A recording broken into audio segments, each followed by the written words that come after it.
you ain't getting money, I guess you wouldn't know how it be.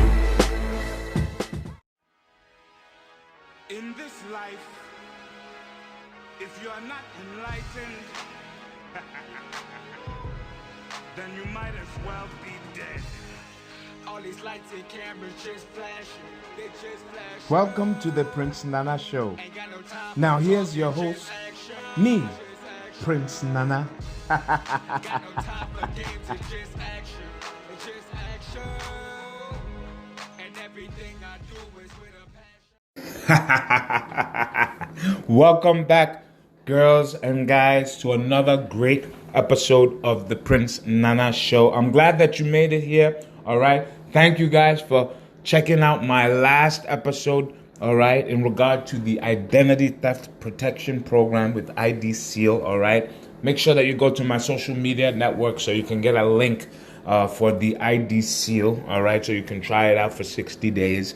Also, all right, I want to thank my fans and followers for pointing out some of the technical issues in the podcast that I had with the beautiful and vivacious Jade Chung Alexander. It was still a great interview regardless of all of the technical kinks and things.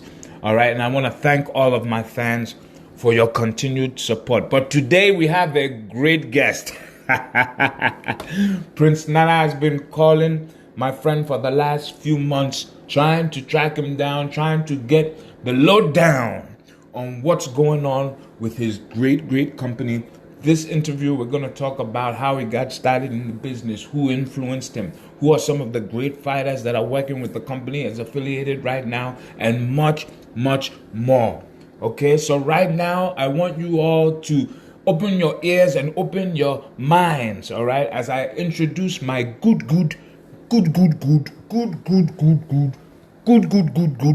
friend, Mr. Cod Bauer. Cod, are you there? Oh my God, is this my good friend from the New York area, Mr. Cod Bauer? How's it going, my man? Long time no talk. It's been way too long, my friend. How are you doing, man? How's everything going out there in New York with the whole quarantine and the whole shutdown that's going on? I know it was shut down early in March. It got loosened up in the summertime, but is it shut down again now? Yeah, it's crazy. It's starting to get bad again, and it's like I think everyone's starting to ask, "Hey, man, is this going to go on for a while? Are we going to have another shutdown?" You don't know. This is a very unpredictable year, so I'm just happy. Everyone right now is doing okay, and hopefully we're at the the tail end of this thing with the vaccine. So, hanging in there. How are you holding up in the kingdom? I'm good. The best advice that I can give anyone: stay inside and have a lot of peanut butter soup. Very hot. All right. Your nose has to drip after you drink the peanut butter soup. But I'm good. Your family as well. How is the family? You have the wife and the kids? Everyone's doing great. We're hanging in there, getting ready for the holidays, and good. I can't complain. It's been an unpredictable year, but at the same time, we're hanging in there, and I'm looking forward to 21. I think we all are, man. I think we all got a long list of stuff we want to get done and have fun with in 21, and we're getting closer to that happening, which is good.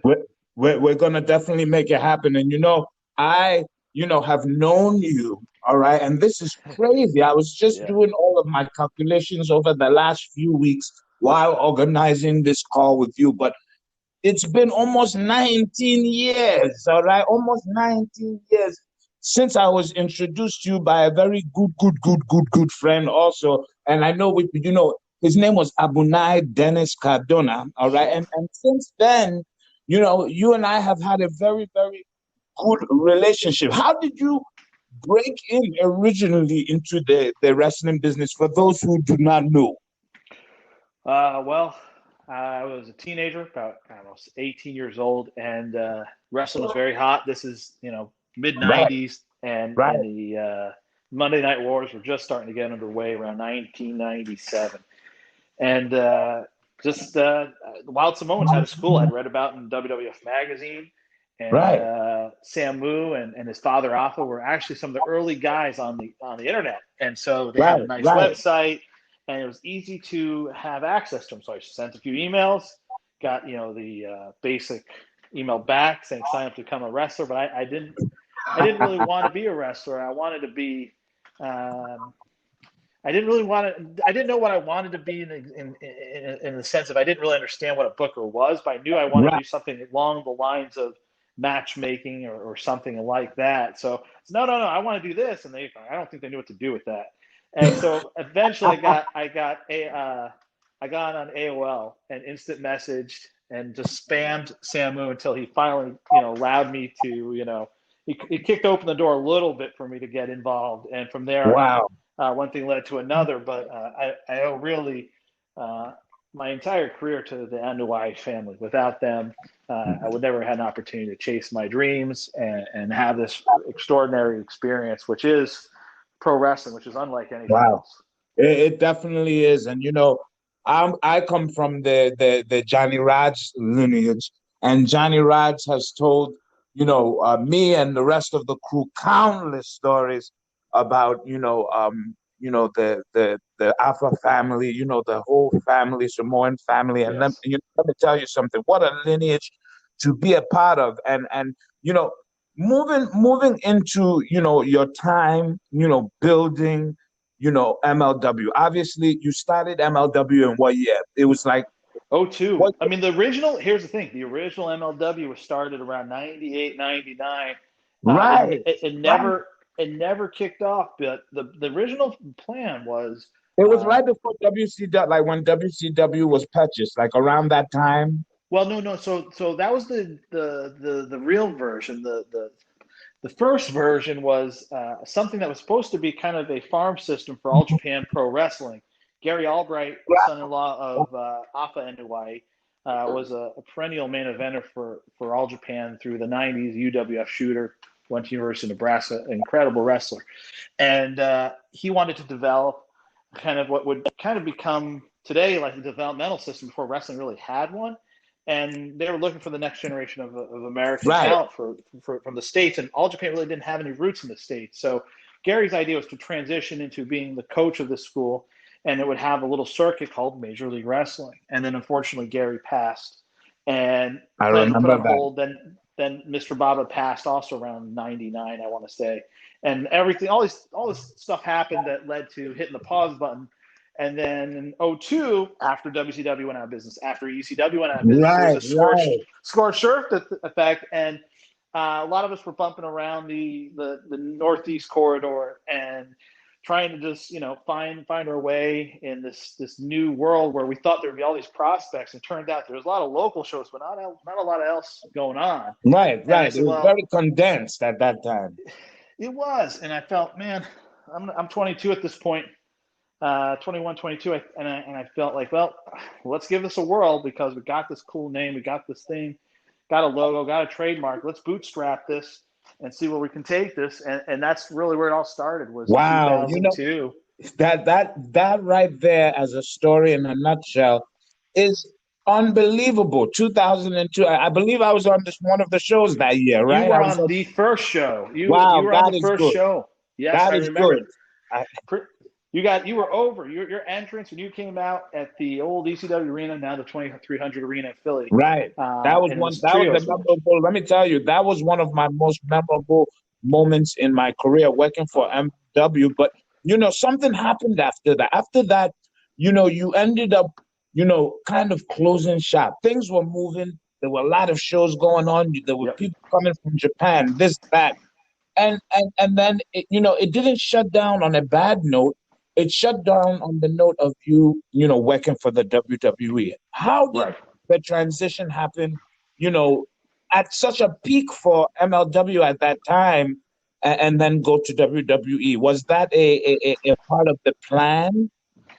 Well, I the first time I kind of was in the WWE orbit was probably around 2000, when the Anuai family tried to find a manner in which I could work as a young staffer in talent relations under Right, Kevin. right, I right. think it would have, yeah, I think it would have been Kevin Kelly, who was kind One of of my running a lot best of the. friends. Great guy, great guy. I didn't have any real experience outside of working at the NUIE kind of little circuit in Allentown, Pennsylvania, so it wasn't the right timing. But fast forward, and who would have known that if you put references including Head Shrinker Samu, Off of the Wild Simone, and Playboy Right, Gary Hart, that right, would be the three references that would ultimately kick open the door for you to have a job at essentially a Fortune 500 company. But right. that's the beauty of That's wrestling. unheard of. It's unheard of, but it happened. Right. Yeah, and it was about '05, I think, and it was a unique time in wrestling. WWE basically was the only game in town. You had TNA at that point, but WWE was huge. You had at that point Raw, you had Did SmackDown, so huge. so so with all of that, obviously you were in the thick of things during a very heated, and great time in wrestling for, you know, WWE. So did all of that now leaving, right? Leaving Mm-hmm. from there, did that help to institute this new version of MLW and the new the whole corporation as a whole? Well, one of the things Terry Funk taught me when he was in MLW and dropped a lot of knowledge, but you never stop learning and try to learn as you go. There's lessons from triumphs and glory. There's lessons from failure and misery, and Right, just right. try to ascertain what you can from that. And from with that, with working and reporting directly to the chairman, Vince McMahon was an incredible experience. It was kind of like going to the Harvard of pro wrestling and getting your MBA, and Right, you're getting right, paid great right, money to do it. And so I right. left there kind of with the skill set, a very unique skill set that would allow me. I really thought I was at that point going to move on to do other things. I was kind of had my appetite for wrestling was full in terms of being hands-on for many years. It really was like that. Even when I circled back with you in Ring of Honor, Right, I right. was I was serving as an advisor. I wasn't involved in really You had a day-to-day lot of other things operations. going on that we'll talk Yeah, about later. yeah. So it was I felt like at the end of this, it's like I had this knowledge, but I kind of now needed, after spending a lot, my late teenage years, early 20s, working on my own thing, working for WWE. Let's move on down the road. Let's try something different. And by that point, MMA was popping off big, Right, and so right. I, That was a I big thing started to do going on. stuff. Yeah, so I wanted to get into that space and did a bunch of stuff in that world, from exec producing for UFC Fight Pass to Combate Americas to Mm, mm, um, mm. doing shoulder Wow. programming for Strike Force with Frank Shamrock on Showtime. So I went from one form of fighting to a different form, and to see how similar they are. They are distant cousins, and the DNA between them is so Right, right, distinctly different yet similar. And there's such a respect and admiration on both sides for the other side, which I didn't expect. I actually thought it wouldn't be like that. That right, was a right. really cool kind of change of pace for me. It gave you a different kind of like a view on who are some of your favorite sports entertainers over the years. All right, now it could have been when you were a kid or even now. And then who are some of your favorite MMA guys that you probably were working with while you were in that world? I think growing up, I was probably a big Road Warriors, Legion of Doom, Ultimate Warrior fan. Mm. Having grown up in New Rest York, in peace. WWF. Rest Yeah, in peace to those guys, man. Both of yeah, them were unbelievable athletes and great people. Rest in peace to both of them. yeah. And I got to work a bit with Animal and WWE, and then I actually worked briefly with Ultimate Warrior on a project we were trying to develop for Mm. Cartoon Network that didn't go very far, but was, man, this is about the year or two before he ended up going back to WWE. And I remember talking to him about that whole experience and where he was at mentally with WWE, and Right, kind of right. the struggles he had with trust with them. And it was just a fascinating thing because I think in wrestling, if you hear the story of one side, you just think that's it. There's only one side. Right, right. You It's don't, pretty well, sad. why? And so you just assume the other side doesn't have a story. So this is the only story, and this is the story that's true. No, that's Right. not necessarily true. The other side just might not be have a desire to share their version or care to what Or the the the resources public too. narrative or the Or the resources resources too. or the juice behind it to push it out there. Yeah. So it's like he just kind of was like, yeah, he went about his life in parts unknown and had a beautiful family, and just like, I'm over it, man. And Yeah, if people yeah, want to put out what they want on the narrative for what happened, screw him. He was living his life. So yeah. it's interesting. He was definitely an inspiration, for me growing up, and for many people, many people. Rest in peace to the Ultimate Warrior, and that's just unbelievable to work with such amazing people throughout this, stratosphere of the WWE. What about in MMA? Like, were there any, were you a Well, fan of the MMA? And did you like meet anyone and work with them the same way you got to meet the Ultimate Warrior in sports wrestling? Well, yeah, I mean, Frank Shamrock I worked with a lot, and he was a great guy. His career had been winding down. He was basically Right, retired right, at that point, but he had seen so much from his wars in Japan and paying grace to the early days of UFC to help him then in his last stage of his in cage fighting career in Strikeforce, is propping that up with Scott Coker. right, It's just right, interesting to right. see he had that really kind of advanced perspective on the journey. Um, so he was, he had a great sense of humor of things, and he had great perspective.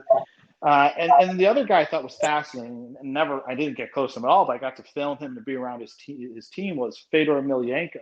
Ooh, wow, that's Fedor, one of my favorites. yeah, Fedor and the Red Devil team were fascinating people. Just like Wow, that was and this was before anyone had touched him. He was undefeated. He was the baddest man in the land. right, This is like right. 2008, 9, 11, somewhere around there. It's all It was like blurring to me. undefeated for a whole right. Yeah. So Yeah, he was a beast. He was a beast for a long time. He had a hell of a run. And so just this, it was really the mystique of a Fedor was just fascinating because it brought me back to the old days, growing up, and you have these massive beasts, these massive right, heels, right? right, right. And then you have that collision course, and then they get toppled. And so, so much of the same DNA you see in wrestling. So You do. That's why when it's I see fascinating. you bringing, I see you bringing in guys like King Mo and Yeah. guys with that background. It's truly a breath of fresh air. God, it really, really is. Well, Prince Mo or King Mo, I just demoted him. But the king, I don't know if his kingdom's next to yours. I don't know if your neighbors go to holiday Hey, parties together, but he's fantastic. what a guy. He taught me a great thing. You know what he said to me? He said, "Hey, Prince Nana, if a fat guy comes walking up to you and acting like he's big and bad, just do one thing, my friend. Punch him in the gut." And you know what? That was the best piece of advice ever, because when I did it one time, I punched the guy in the gut, and all of the curry goats that he was eating Mm. from the day before came out. But moving on, all right, moving on. I've been bugging you for 10 years, all right? Number one, don't start with me, Court, all right? I've been bugging Hey, you about MLW radio station. What's going on with that, man? It's been going on since 2011. What's new? What's going on? What's plugging in and what's plugging out with that? well, it's something we stumbled upon. We were really started that thing looking to just get rid of all of our DVDs in the warehouse, and we thought we'd do like a interview some of the old MLW wrestlers, and then move on down the road and sell some of these DVDs, so we didn't have to pay the damn warehouse fee anymore to rent space. And then one Always thing thinking leads how to to another. save. Well, at that point, like I had moved on. Like I wasn't in wrestling really at that point. I was Right, in, doing right, TV and other things. So it just didn't seem like let's this is the final chapter. Let's close it out. And so right, let's get rid of these right. DVDs and I'll move on, and the world goes on. And I was on. I think I wasn't on a podcast until maybe the eighth or ninth one, and it was Conan and MSL, and then Right, the three of us, just started trading stories. We never had talked privately together in that setting, let alone right, publicly. right, right. And then it just ignited this podcast. And podcasting, really, at that point, not a lot of people were doing it. There were still a lot of people selling shoot interviews and making money that way. It's kind of like a Right. sleazy kind of Yeah, crass I way to hated go them. I about it. never did one of those. Not because, not to knock anyone who did them, but I Right. just never really liked that. Well, it's funny because I remember watching him as a teenager, and you're like, "Ooh, I get to hear this guy just trash someone." Then you watch him as an adult, and you see a few things, and it kind of, to me, a lot of times it looks like one of a few things. One, it looks like these poor guys are hard up for money. They're just saying whatever they need to say just to get the payday here, Right. and you feel bad for them for that. Then there are the guys that they might have been doing this interview at 3 a.m. after partying, and they're not in the right state of mind to be doing this, and they're going to burn a bridge and hurt their career. And you look at it Right, totally right, differently as an adult than I did at 15, saying, "Oh, this is outrageous, this is wild, I got to see more of this." And, right, and, and, right, and the right. tone feels different, and it feels like someone behind that camera was exploiting the guys and ultimately hurting their career. And you have to hold the guys responsible for doing it, but it was nice to see that the podcast wave hits and that stuff just kind of washes away, and you can have a more All the intelligent, bullshit. all the bullshit, all the weirdness, all that sleaziness seemed to wash away, and you can have more intelligent conversations. You can also have the audience participate in the conversation. And And people have more control. People yes, have control. If they like you, they're gonna listen and follow. They don't have to pay anything extra. It's free. You can catch it anywhere. yeah, Instead of like having to, go behind someone's back to find out the scoop right, about what they did in the locker room. They made, something or whatever. But yeah. I love the MLW network. How many shows are on the network right now that people can find on the MLW website and the MLWradio.com? How many shows are on We there? have about 8 or 9, and we have about 3 or 4 logjam that we're trying to get launched. It's just we go through a whole process. We try to book the ads. We try to get everything set so you're set for success when you hit the ground running.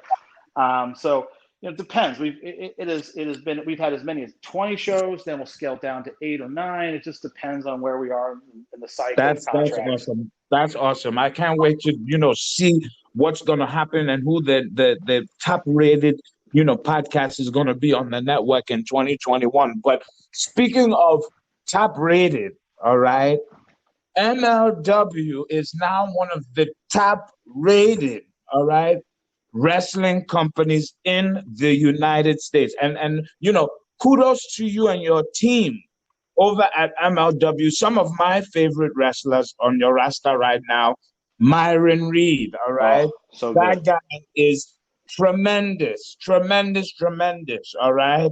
Of course, my good friend Loki, all right? He's over there changing the game once again, only the way that he can, all right? And there's a few others that I like Brian Pillman Jr. I believe he's still, is signed to MLW, and then TJP. What's going on over there with the MLW crew, and the roster right now? Who's signed? Who's not signed? Who's coming in? What do you have planned for the roster in 2021? Because right now it's blazing hot. Yeah, we have a lot of things in the mix. One of the biggest things was just out of this pandemic was starting back strong. And Right, it's right, important for us to do it the right way, do it with, taking all the precautions you need to take in this moment of uncertainty.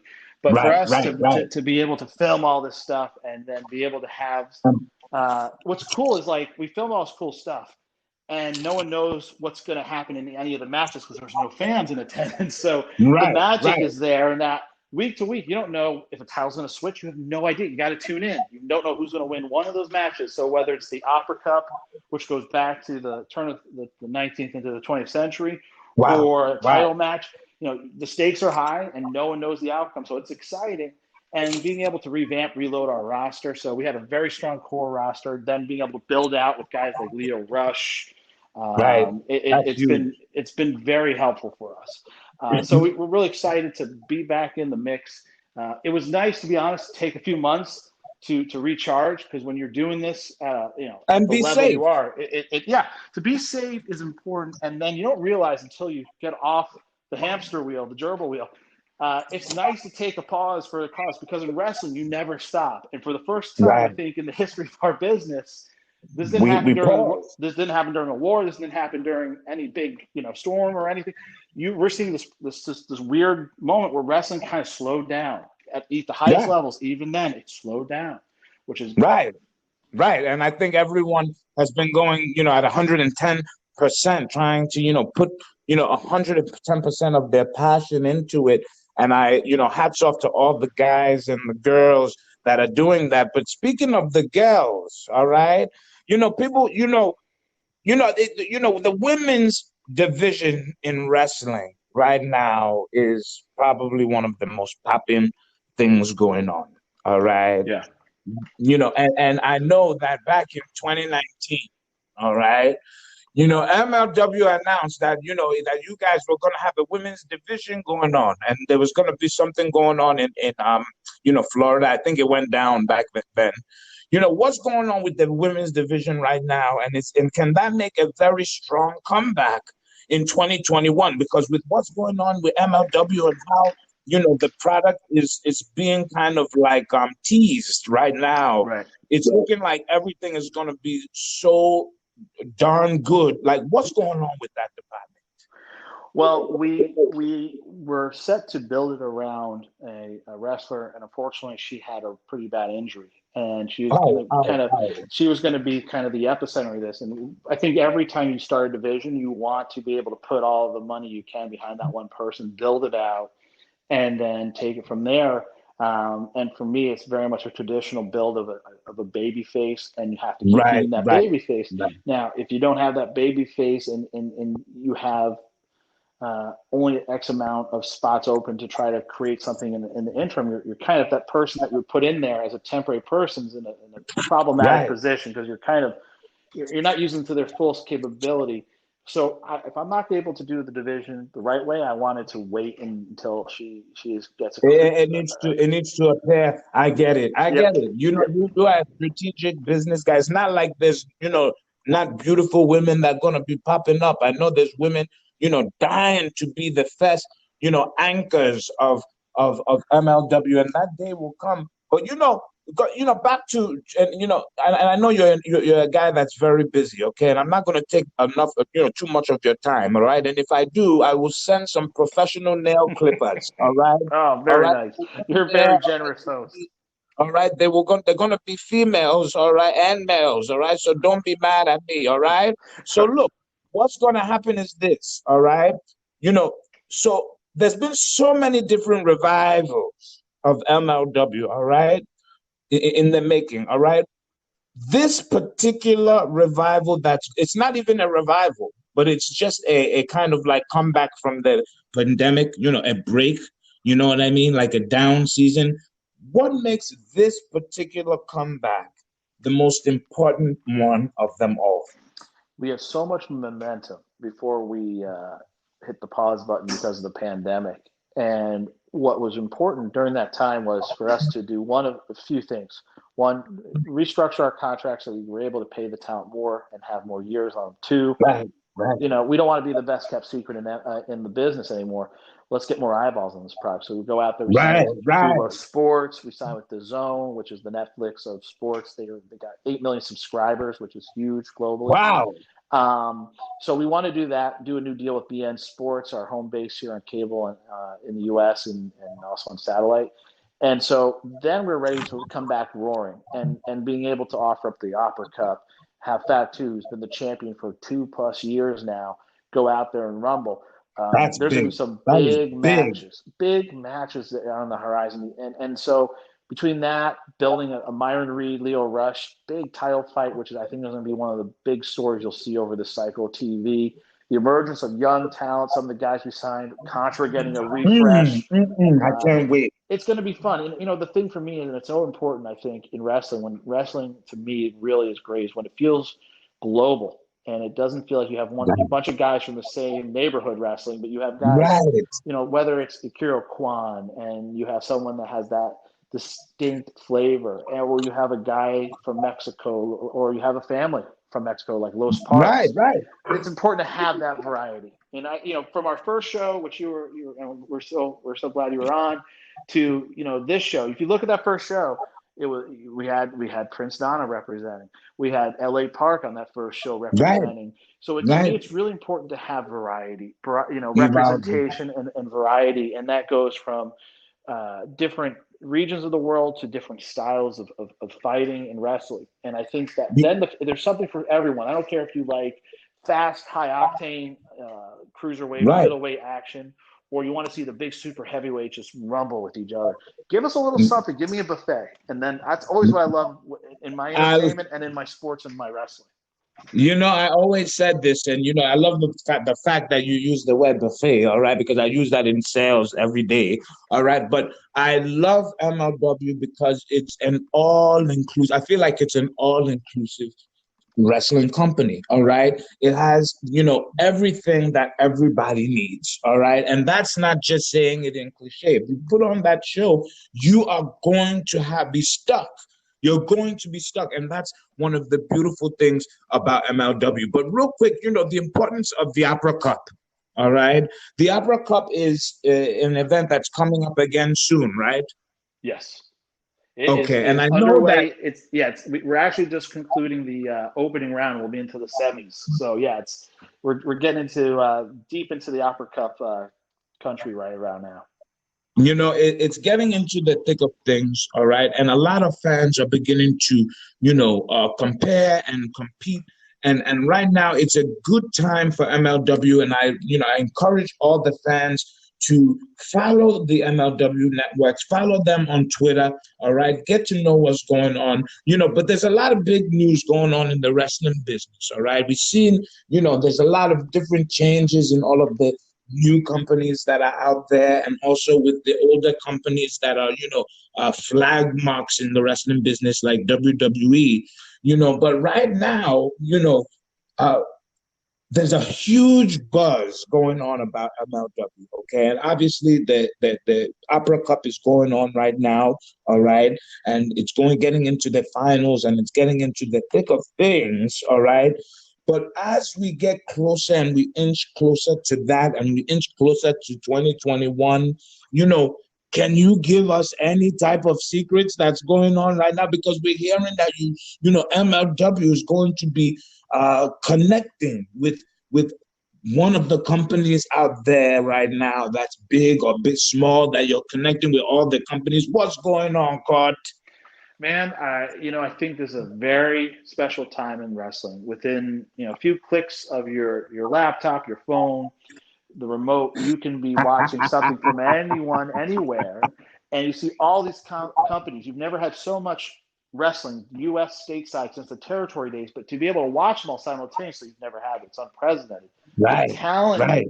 out there right now is extraordinary, and it's a special time, and I think it's a time where I think the war drums are banging pretty loud. I think there is going to be something on a biblical level of a world war, and it's like, whose side are you on? And then Right, things are going to be right. really interesting to see how it plays out from there, because I don't know what promoter I'm speaking to or I'm reading online that isn't looking and jockeying and trying to figure out, okay, who are their soldiers, who are their teams. It's like Game of Thrones level stuff, That's what it's going to be. And because, I think everyone in this industry, including you, and I've seen you as a shrewd business promoter and businessman in the wrestling business, has worked to a level that's just unparalleled. And most of the people who are involved with any of these companies are at that level. So what you're talking about with the Game of Thrones is a very, very good comparison. And just by looking at your roster, all right, we went through a lot of names before. Loki, we went through, forget it. Anyone can go to the MLW website right now. Go there now and go to the Fighters link and look at that website, that roster. My God, it's scary, but it's a breath of fresh air too. And I can't wait myself to see, how everything plays out. Right now, all right, for anyone trying to, that's having a problem, all right, getting noticed, because I always get run down. Oh, Nana, how do you get this? And how did you get noticed? And this and that. And how do you stay afloat when you're not in wrestling? What advice do you give to those people who right now might not be getting noticed, or if they were getting noticed for many, many, many years, and then now they're not getting calls? What can you say to them to let them know that, they may or may not get in, or what can you tell those people, all right, the people who are new in the business and the people who have been in the business who might not be getting some of these great opportunities that might be available to them, but they may not know how to go about it, whether it's with MLW or with Vince or whoever? I think, whether it's in the wrestling business or in any business, you're going to look at the last year. All of us kind of had our lives slow down to some degree, and you're going to say, "Hey, man, what did you do during the pandemic? What did you do during this quarantine to level up? To get to that next level, to look at yourself and figure out what skill set did you develop, hone, get to the next level. That's important. And I think you got to take inventory and look and see, hey, man, if I wasn't making that noise, or if I wasn't getting traction, or if I'm trying to get eyes on me because I'm a young guy and I just haven't gotten there yet, how can I do that? Is it a mechanical thing in the execution? Is it how you package yourself? Do you need to shake it up? Some persona? Is there something you can do to generate that Twitter talk? Is there something you can do to get that digital juice on a YouTube clip or whatever it is? Find something to get buzzy and noisy about, and don't be afraid to reinvent yourself. I think that is the healthiest thing you can do in this business. That's true. Very true. I can't think of one of the top, most of the top money guys reinvented themselves. And whether, we were talking about Terry Funk earlier, what he started out as versus what he ended up, and the evolution of his fighting style and his presentation totally changed.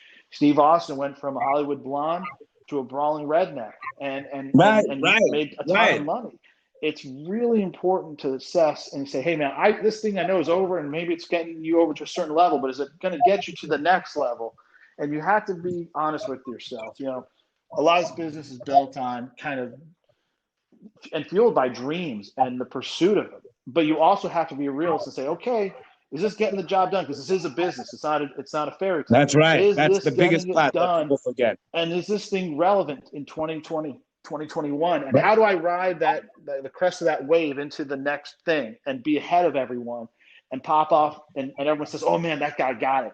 That's interesting. That woman's figured it out. She's decoded it. That's where it's at. And you're one of the people that have figured it out. And these are the last two things, for anyone who's looking to ride, all right, that wave of what's about to happen, all right, what is about to go down with MLW, how can they find and how can they join, become a member, join the wave to see the shows if they can't see it in whatever state? What channels can they find them? How do they follow you? How do they follow MLW? Well, the easiest way to follow MLW is just go to MLW.com. Follow us on Twitter at MLW. Follow us on Instagram or Facebook / Major League Wrestling, and YouTube Major League Wrestling, where we post each episode for free in full with an extended director's cut with all the wild, crazy stuff that we can't get past the censors on BN. That stuff is on YouTube, and so you can stream us on demand. There's a lot of good stuff.